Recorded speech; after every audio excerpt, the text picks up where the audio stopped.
Girivardhari Jaya Gopi Jana Vallabha Girivardhari Jashodanandana Brajajana Ranjana Jashodanandana Brajajana Ranjana Jamuna Tira Vanachari Jamuna Tira Vanachari Jaya Radha Madhava Kunja Bihari Jaya Radha Madhava Kunja Bihari Hare Krishna Hare Krishna Krishna Krishna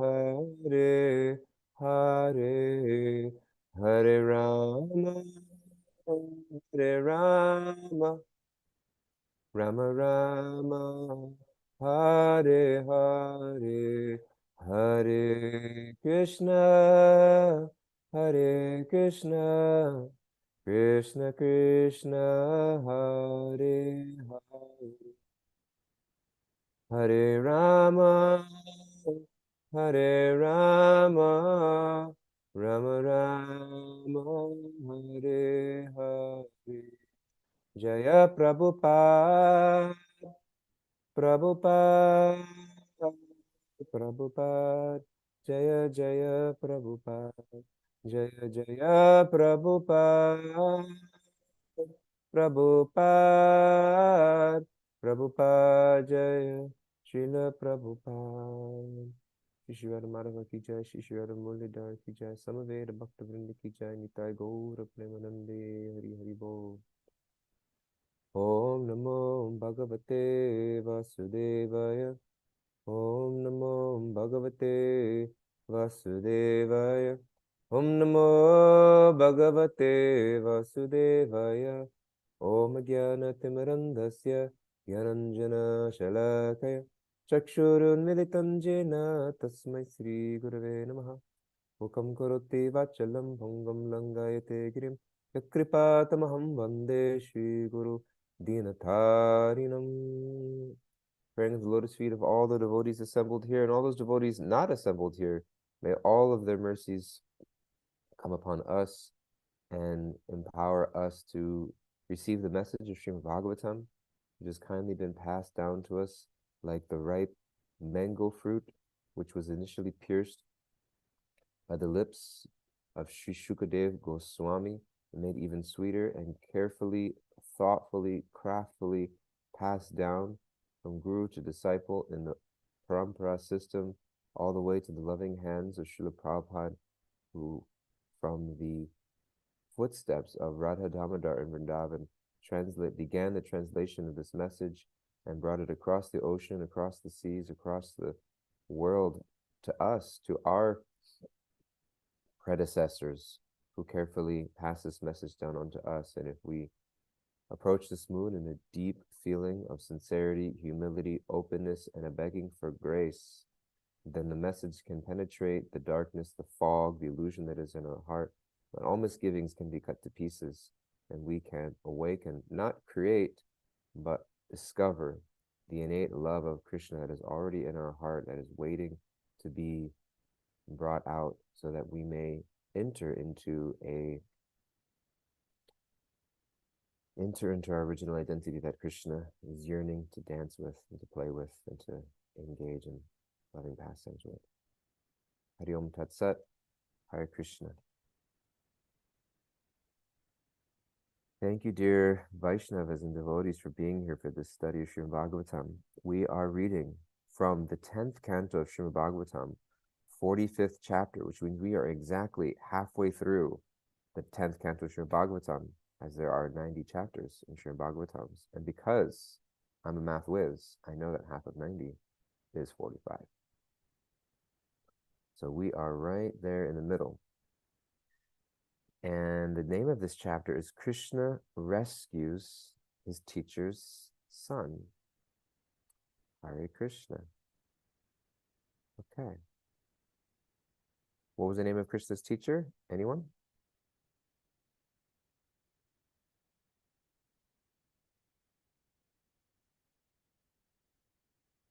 Sandipani Muni. Sandipani Muni. Hare Krishna. Sandipani Muni was Krishna's teacher. So we are reading from texts 10 through 14. Let's go ahead and share our screen and read this together. So, because we're at the beginning of the chapter, I'm just going to read verses 1 through 9. I'm just going to read them. I'm not going to speak about them, just to give us a thread, because I think that's nice. Shukadeva Goswami said, understanding that his parents were becoming aware of his transcendental opulences, the Supreme Personality of God had thought that this should not be allowed to happen. Thus he expanded his Yogamaya, which bewilders his devotees.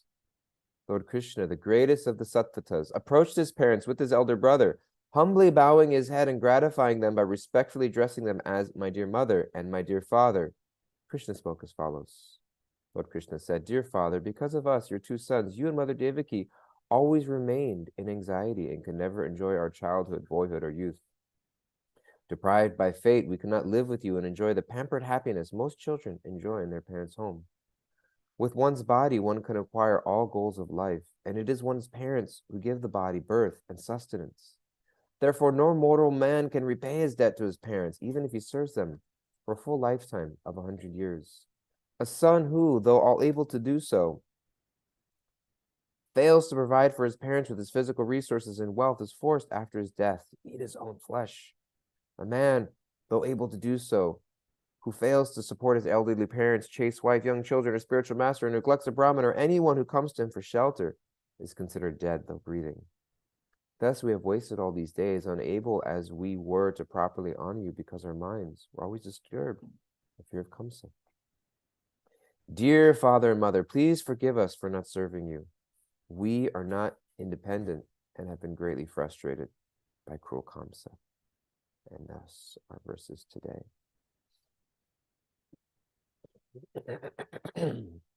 Shri Shuka Uvacha Ittimaya Manusyasya Harer Vishvatmano Gira Mohita Vankam Aropya Parishvajya Patur Mudam. Shukadev Goswami said, thus beguiled, what a sweet word, beguiling Krishna, he's so beguiling. Thus beguiled by the words of Lord Hari, the supreme soul of the universe, who by his internal illusory potency appeared to be a human. His parents joyfully raised him up on their laps and embraced him. This in many ways is the essence of Krishna consciousness as we understand it. Krishna in Bhagavad Gita goes through great lengths to describe his transcendental nature. Janma karma chame divam evam yoveti tatvadaha. That one who understands his actual being never takes birth again in this material world. And he describes a variety of contradictions, that everything exists within him, and at the same time, he exists beyond everything, and everything does not exist within him. And behold my mystic opulence. He is the creator of the modes of material nature, yet he does not exist within them or underneath their rule or control. Aham sarvasya prabhavo matta sarvam pravartate, 10:8. That Krishna is the source of all material and spiritual worlds, and those who know him engage in his loving devotional service. Sri Ishopanishad, we're studying Ishopanishad in our Bhakti Shastri classes on Saturday, and there's a variety of these contradictory phrases of the Supreme Personality of Godhead. Ishvara being, he walks but he does not walk. He's faster than the wind. He's very far but also very near. This inconceivable, unlimited, infinite potency of the Supreme Lord. And in Srimad Bhagavatam itself, in earlier chapters, I was reading in Krishna book, the early pastimes of Krishna defeating the demons Putana and Trinavarta and Chakatasura, and Bakasura, these different demons in the initial phases. And every time that it happens, the residents of Vrindavan, they're just bewildered. They're just bewildered, like, oh my God, like we dodged a bullet. We dodged a bullet there when Putana came to poison Sri Krishna. It must have been by the prayers of Lord Hari that our son was saved. But from the protection of Narayan, our little boy was saved from the tremendous force of the Trinavarta demon. And all the cowherd boys, Upananda, the older brother of Nanda Maharaj, stood up and he addressed. He said, this place is no longer safe. They were raised in Nandagram. He said, we should go to the nearby village of Vrindavan and escape all these evil forces. So they all moved and they took shelter in the Vrindavan forest, not very far away. Therefore, Krishna was raised in Nandagram, and he went and he took the residents in the Vrindavan forest. They were just trying to move out of the house and get away. And every time there was some sort of sense of Krishna's supreme opulence, he knew that it would hamper the sweetness of the mood of his exchanges with his devotees. So he's continuously placing them into a divine illusion so that we don't understand Krishna's mystic potency, but we fall in love with his sweetness. And sometimes our own faith gets shaken in life because we don't understand the ways in which Krishna is working. We don't understand the ways in which Krishna is working in our lives and in the lives of the people and the lives of the world around us. And we have all of these philosophical questions that we try to answer and that we try to put our mind around. But how sad would it be? How unfortunate would it be if our minute, tiny, limited capacity minds and brains were able to wrap itself around Krishna's divine knowing and supremacy? Krishna wants us to love him more than he wants us to know him. And so our faith as we grow in our Krishna consciousness is not to understand the ways in which Krishna moves and acts in the world. Even the residents of Vrindavan didn't understand that Krishna was standing before them as a supreme personality of Godhead. But everything that comes to us in our life, every reversal, every unexpected folly, every seeming betrayal of the material world, it becomes our greatest blessing when we allow it to help us fall more deeply in love with Krishna, who's our only supreme shelter. Interesting, the word Hari is being used here. What is the translation of the word Hari? What does Hari mean as a translation of a name for Krishna, the supreme personality of Godhead? What does Hari mean? One who takes One away. who takes away. The one who takes away. The one who takes away. So in a material sense, the one who takes away our attachments, our misconceptions, anything which is blocking me from love of Krishna. So as devotees, the hallmark foundational faith of our Krishna consciousness is not that we know and memorize 1,000 shlokas. It's not that we chant perfect rounds every day. It's not that we are perfect in our behavior and our character in every single aspect and minutiae and moment of life. It's no spiritual report card that we fill out on a quarterly basis. Not the way that we dress and the straightness of the tilak or our haircut or the time that we wake up, or none of that is what defines somebody as a devotee of Krishna. What makes a devotee? A devotee is somebody who has embraced the conviction that anything that happens to me in my life is Krishna's way of bringing me closer to him. Every blessing, every boon, every benediction is a way for me to be grateful for Krishna in my life and to find a way to use all of this in Krishna's service, to be reminded of Krishna's abundance, Krishna's grace, Krishna's kindness, Krishna's opulence.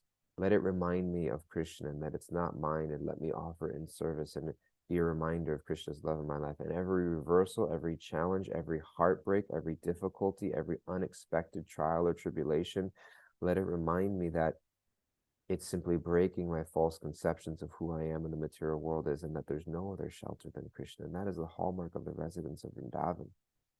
Every demon, every travesty, they come to Krishna. So they were beguiled by the words of Hari, who in this case took away any conception of Krishna being other than their loving friend, their loving son, their loving beloved, as a supreme soul in the universe, who by his internal illusory potency appeared to be human, allowed his parents to joyfully raise him up on their laps and embraced him, even though he's holding up the entire universe. So,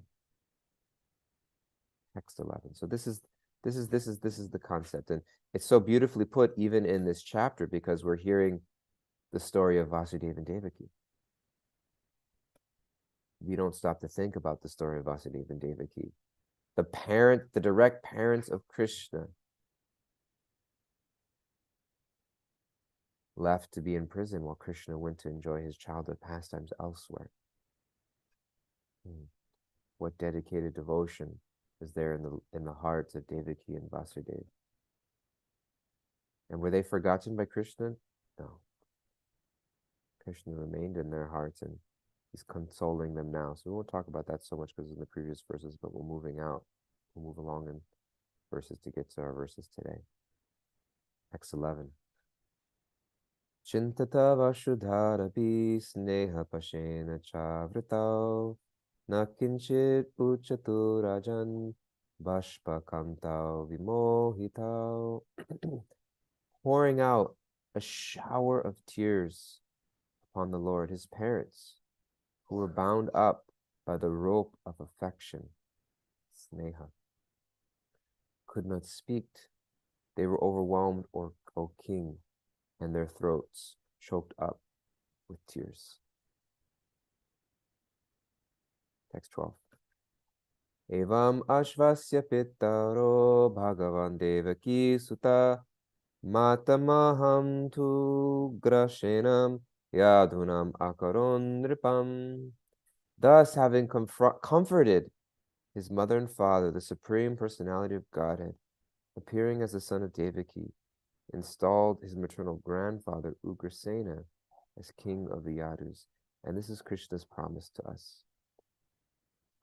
Devaki and Vasudeva suffered so much tribulations at the hands of Kamsa, so much sorrow, their previous sons given up to murder by Kamsa before the birth and arrival of Krishna, left in the prison cell. And their only meditation was, how can we look after Krishna's welfare? Krishna's not safe here in this prison. Let me not think of what serves me best. Let me not think about how Krishna consciousness, how my bhakti can make me happy and my life comfortable. But let me think about how I can serve Krishna in the best way possible. And therefore, Vasudeva himself personally carried away from Devaki across the river Jamuna and placed his own son in the loving lap of Mother Yashoda, knowing that this is what's best for Krishna. And then he returned himself to the very prison and placed the shackles back on his arms.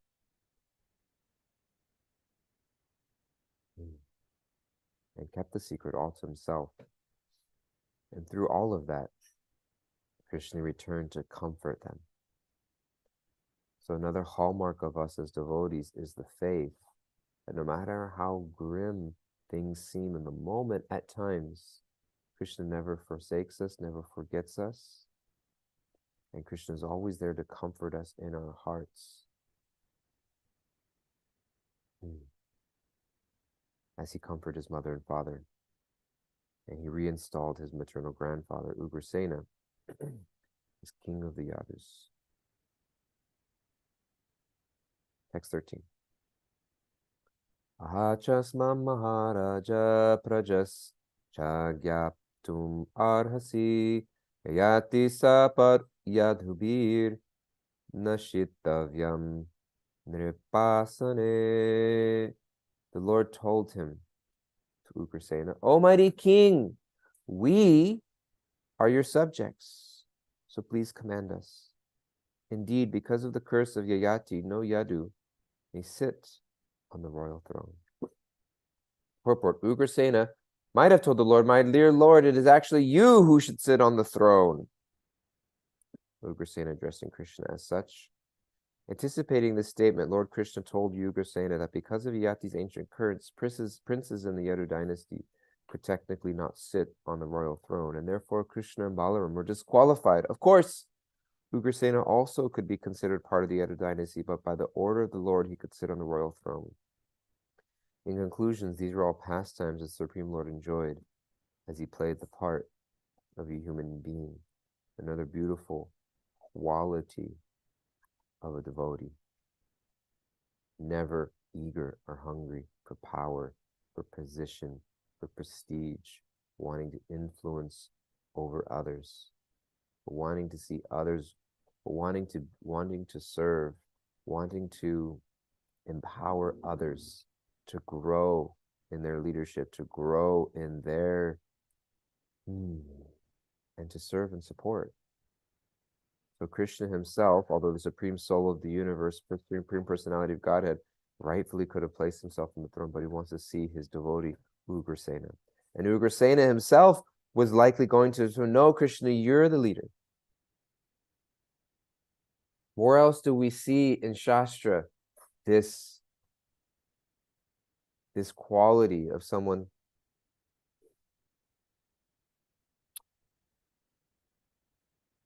not wanting to grab or assert power, but wanting to give it away to someone else?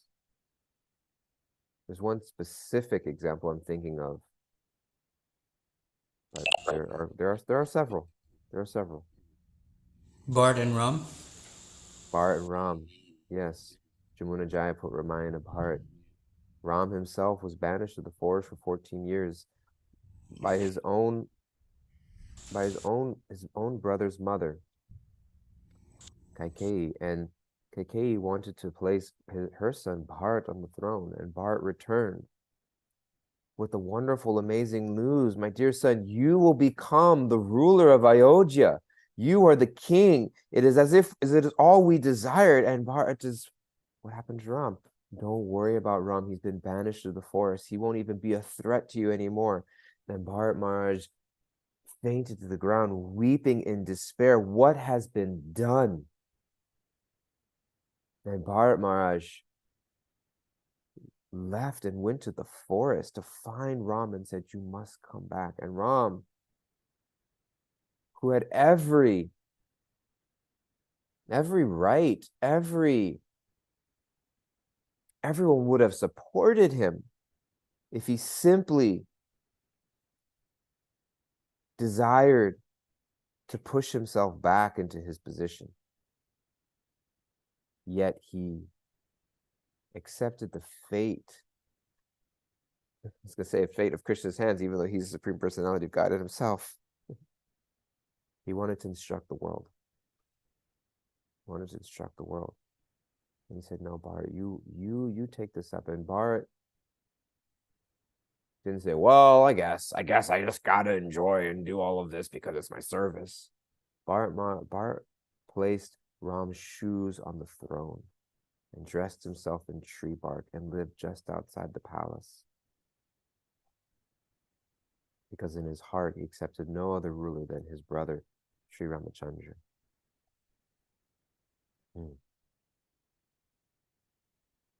We also have the story of Priyavrata Maharaj, slightly different circumstance. He was the older brother of Uttanpad. So in the Srimad Bhagavatam, we hear the story of the descendants of Brahma. And the first progenitors that agreed to populate the universe was Swayambhuva Manu and his wife.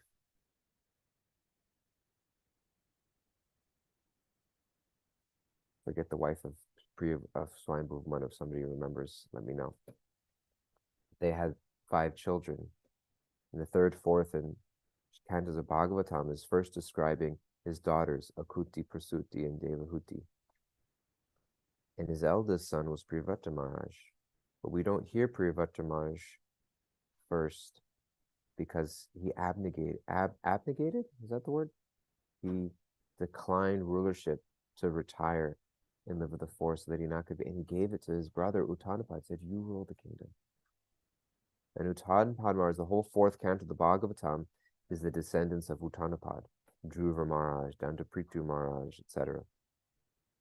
And the dynasty eventually ran out, and there were no descendants, and they had to approach Priyavata Maharaj in the forest, said, you must come out of retirement. He said, no, I don't want to. I don't want to be the ruler. I don't want to be in position. I don't want it.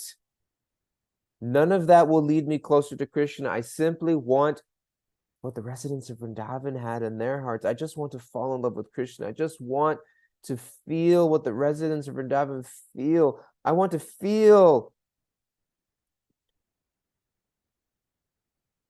what Devaki, Mother Yashoda, felt when they joyfully raised Krishna on their lap and embraced him.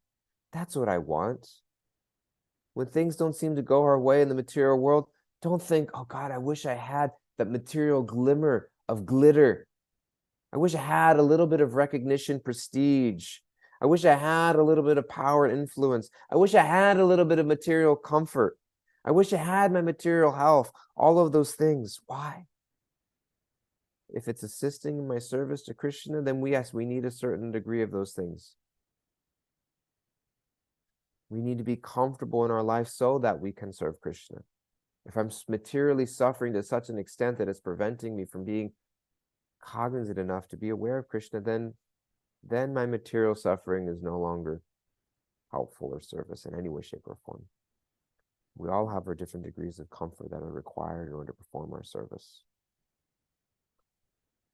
But ultimately, I want to experience the joy of raising Krishna up on my lap and embracing him. I want to feel the shower of tears that come when I'm bound up by the rope of affection and can't speak and become overwhelmed and my throat's choked up. That's what I want to feel. That's what Maharaj Priyavrata wanted. He didn't want anything to get in the way. But when it came time for his service, recognizing that we need you, he accepted it humbly, resistantly, begrudgingly, not begrudgingly in a negative sense. And he prayed, I'll accept it only if you promise, my dear grandfather, Brahma, that I will not become bewildered and forget my position as Krishna's eternal service. Yes, Krishna Daivaru, Shatarupa. Shatarupa is the wife of Swayambhu Manu. Thank you. The Lord told him, Almighty King, we are your subjects, so please command us. Krishna wanting to place his devotees and see his devotees shine. Last verse, text 14. Mayi britya upasine bhavato vibudhadaya palim harantyavanata kim utanye naradipaha. Since I am present in your entourage as your personal attendant, this is the Supreme Personality of Godhead. Does anybody know how are we introduced to Krishna in Srimad Bhagavatam? As the chariot driver of Arjuna. Again, where we left off in the Bhagavad Gita. Krishna is always placing himself in the position of service to his devotees. But Krishna is not going to serve our ego. Krishna is not going to serve our material desires. Krishna is not going to sanction anything which will pull me further away from him. Krishna is going to serve us as the personal attendant to reawaken the love that's in our heart for him so that we may engage in eternal loving service, which is the real true yearning of our heart. Krishna himself is never looking for credit. Krishna is never looking to one-up us, and I told you so, and place himself in a position of power. He's constantly trying to get people to forget that he's God. He's trying to constantly get people to forget that he's the Supreme Personality of Godhead. And what am I trying to do? What are we trying to do? I'm trying to get people to see how great I am. I'm trying to get people to see how much service I've done, or how humble I am, or what I've done and accomplished. I'm trying to get recognition for everything that I've done. Krishna is trying to constantly get people to forget his position of power. Since I am present in your entourage as your personal attendant, all the demigods and other exalted personalities will come with heads bowed to offer you tribute. What then to speak of the rulers of men? Purport: Lord Krishna again assures Ugrasena that he should confidently take the throne. And that is the last point that I make before we will open up the discussion, that Krishna wants us to be confident in our service. That as long as I'm not leading from a place of ego, and the ego is there 100%, nobody should think that they need to be completely freed of ego. If we were freed from ego, we wouldn't be here in the material world. Even Bharat Maharaj, not Bharat, the brother of Ram, but Bharat Maharaj from Srimad Bhagavatam, in the 5th canto, became bewildered by the deer. Even though he was at the stage of bhava, our acharyas describe that bhava is like the first ray of prema on the horizon that rises in our hearts. But even in the stage of bhava, there's still a residue of anartas in the form of slight offenses that are still there that need to be cleansed out. So even on these high levels, there's still some residue of false ego that is being washed out. So we don't have to expect ourselves to be completely cleansed of false ego.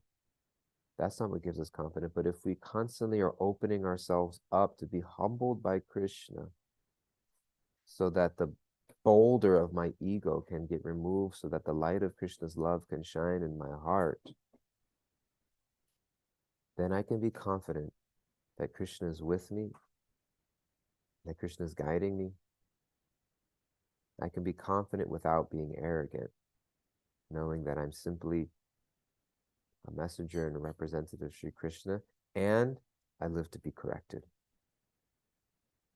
If I'm doing something wrong, please point it out to me. If I'm harming other devotees in the execution of my service, let me be sensitive to that and be open. If it's just me and Krishna, that's always a dangerous place to be. Me and Krishna, surrounded by the mercy of his devotees, because Krishna speaks to us through his devotees. Krishna mentions in Bhagavad Gita, Tesham satata yuktanam bhajatam vritti purvakam dadami buddhi yogam tvam jena mamupayanti te. I hope I got that right. 10:10 of Srimad Bhagavad Gita, that Krishna, to those who are devoted to serving of love, he gives the intelligence to which they can come to him, but he illuminates from within the heart. In the next verse, he illuminates the shining lamp of knowledge, the darkness born of ignorance. Krishna speaks to us from within our heart, but our heart, the transmission gets blocked by the fuzziness of our ego. So how do I know if Krishna is speaking to me from within the heart and guiding me? We have the check and balance system of Guru, Sadhu, and Shastra. The sadhus and the gurus in our lives.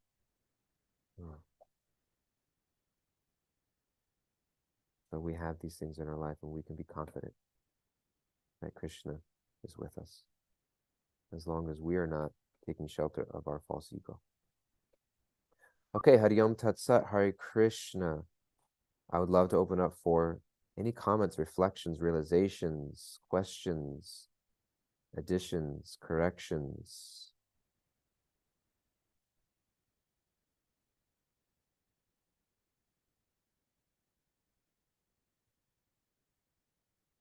I'm not going to call in anybody I don't see, so if anybody wants to just speak up, or if Ananda Bihari wants to direct discussion. Hare Krishna.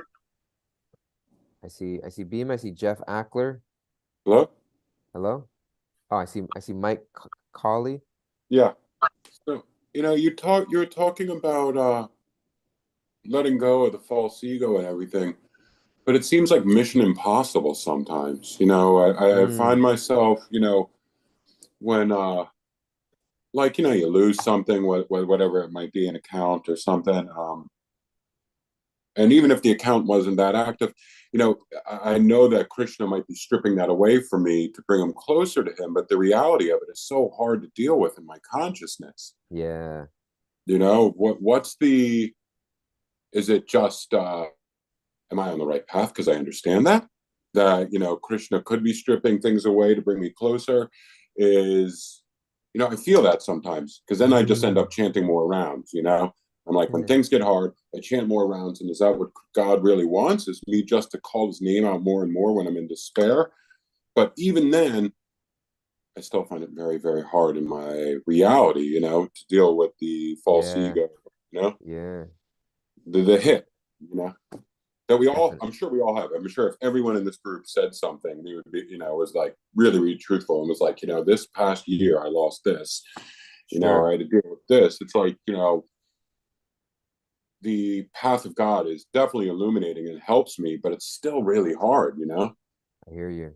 Like it Definitely. was for Vasudeva when he had to give up Krishna. I'm sure. Yeah. That's all I wanted to say. Thank you for saying that. Thank you for saying that. You're not alone in experiencing that, and you're in a very beautiful place, and I want to reassure you of that. Sometimes we hear stories of surrender in the Bhagavatam or the lives of devotees, and they can be extremely inspiring. And sometimes we hear tremendous stories of surrender, and we hear high level philosophy of just remembering Krishna, and it can become isolating or even discouraging at times because we think, oh my God, that's not me. That's so much easier said than done. Is it that easy for other people? I just got cancer. My partner has Parkinson's disease. I just lost my job. I lost my health. My boyfriend or girlfriend or wife or husband left me. My kids turned against me. Whatever it may be, and I'm just supposed to see that all is Krishna's mercy and just be happy and wonderful. Thank you, Krishna, so much. It's hard. It is very, very hard. Knowing that Krishna is constantly calling us closer to him doesn't necessarily make things easier.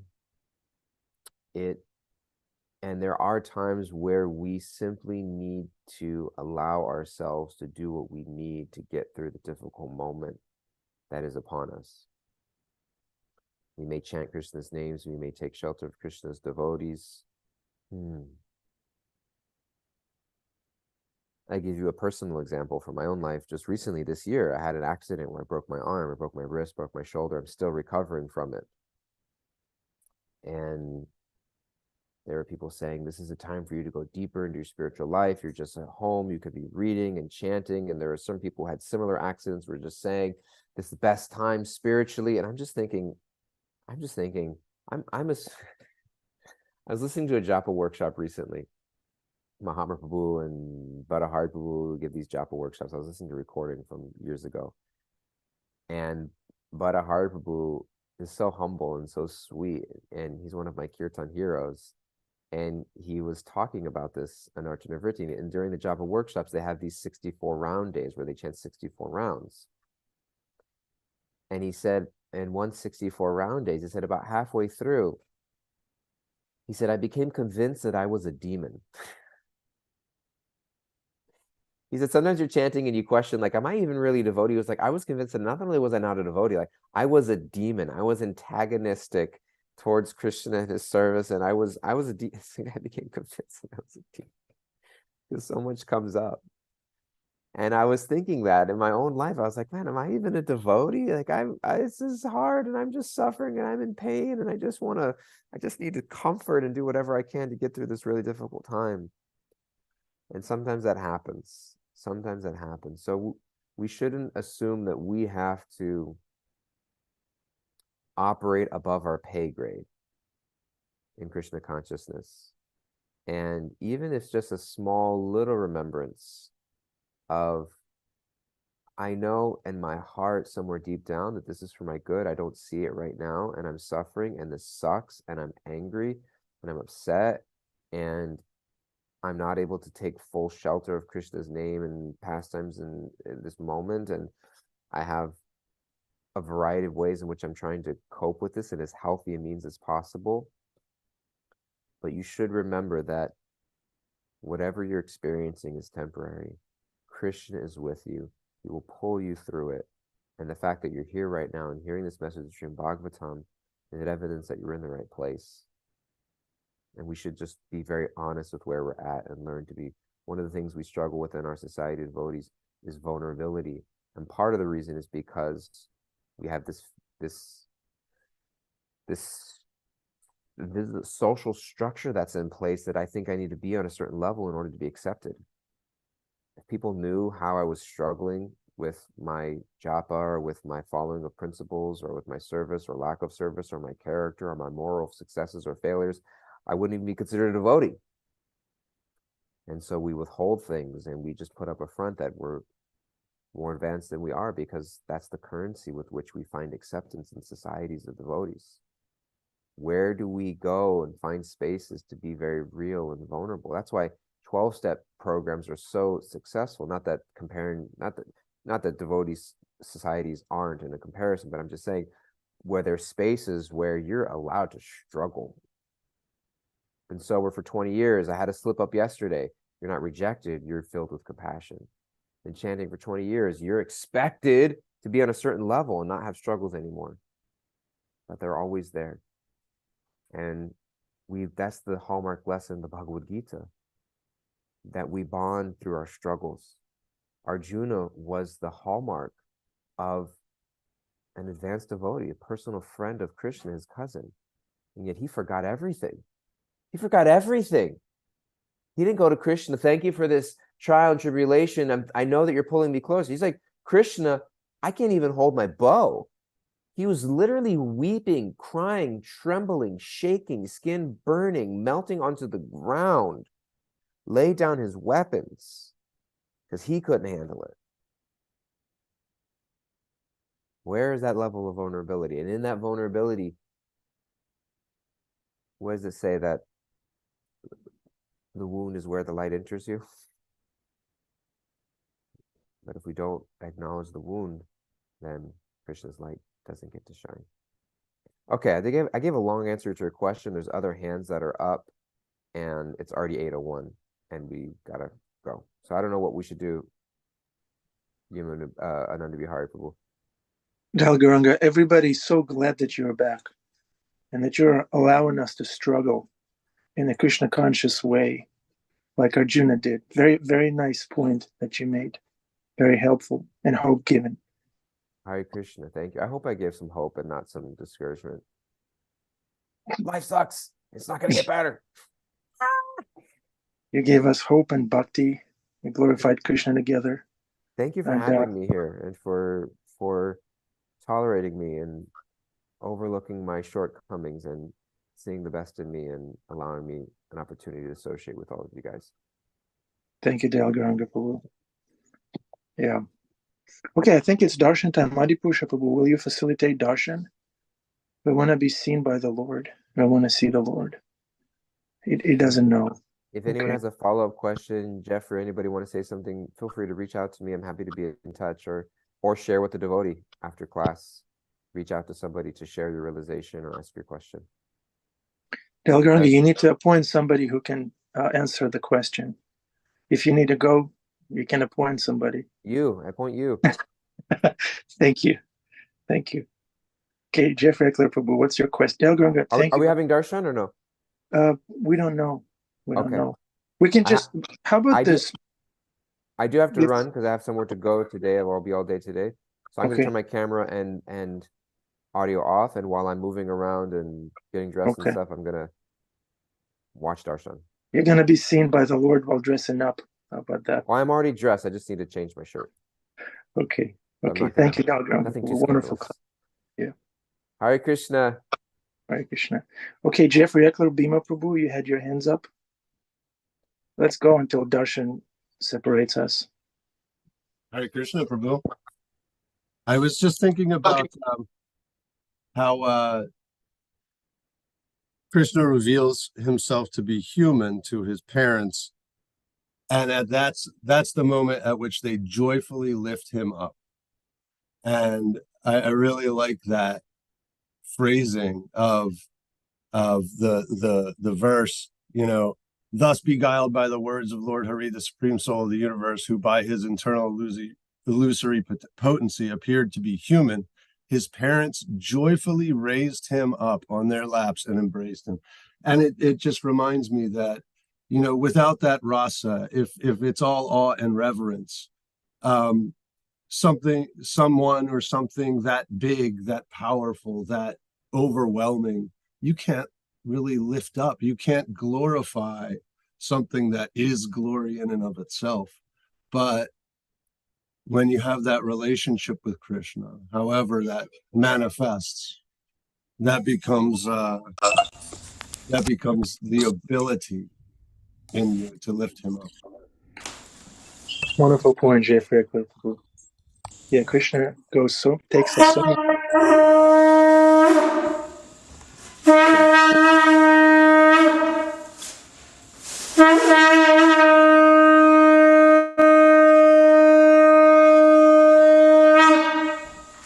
This is Kurukshetra moment. You are Arjuna. You are allowed to struggle. Krishna will guide you to the devotees, like Jeffrey Eckler.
Birds that come in.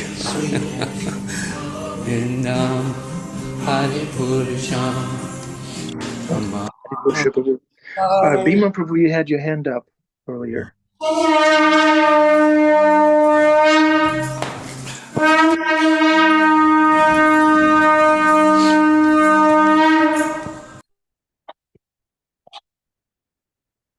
There he is.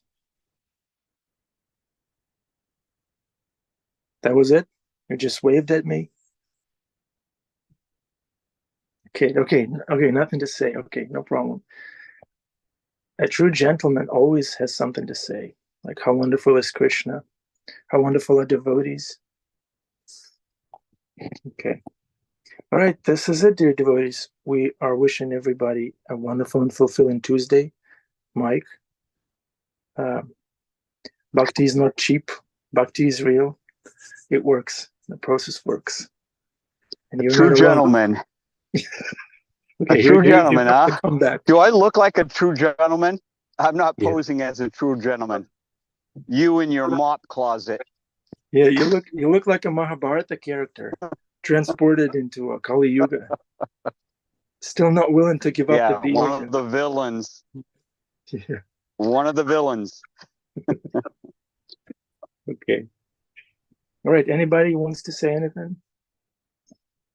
It was so nice spending the time with you, dear devotees. Adi has something to say. Okay, Adi Purusha Prabhu. Yeah, Mike asked a really good question. Why is it so hard? Why is it so hard? Right? So Prabhupada, we're praying to Prabhupada what to say.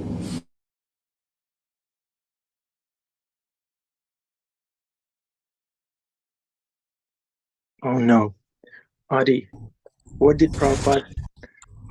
Is it? You have to get out of the elevator, and Can you hear me? now we can hear you. Yep, go ahead. So you pray to Prabhupada what to say. Yeah. Sometimes they tie a bottle with a small opening to a tree. And they put a milk sweet in there. And the monkey comes and he puts his hand in the bottle. And he wraps his hand around the ladu. But then he can't take his hand out. But he won't let go of the ladu, right? So he's trapped, and they come and they throw a net over the monkey, and they go and they sell him to the monkey meat vendor. So we're like that also. We have attachment. And Krishna says we're entitled to perform our prescribed duty, but we should not be attached to the fruits of action.